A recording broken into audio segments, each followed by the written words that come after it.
Hi everyone. So again, my name is Mark, and I will be the therapist.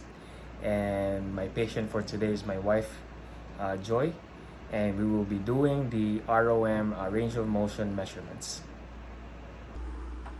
All right. So for wrist flexion, you position by putting the arm of the patient hanging pronated by the edge of the table. Alright, so the axis will be by the side of the triquetrum bone.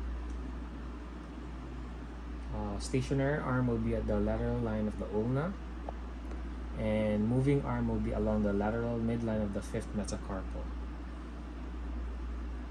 Okay, so you ask the patient to move the wrist towards the floor.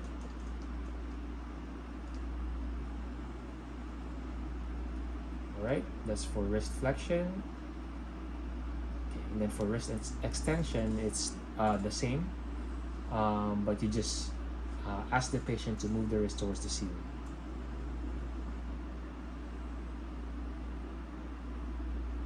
Okay? Alright. Now, for radial deviation, position the patient with hands on the table with the forearm pronated. Axis will be by the dorsal aspect of the wrist over the capitate. Stationary arm is dorsal midline of the forearm, and moving arm will be by the dorsal midline of the metacarpal, third metacarpal. Okay, now for radial deviation, you ask the patient to move the wrist towards the thumb side.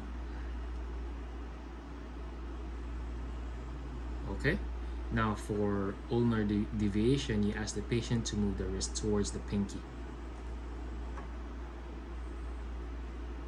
Okay, now for MP finger flexion, we will be using the second finger as an example. So the axis is at the dorsal aspect of the MP joint.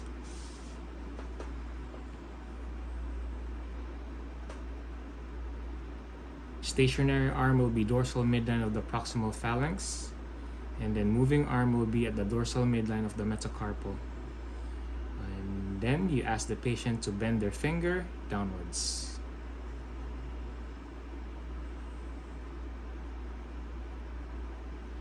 Okay, now that's it.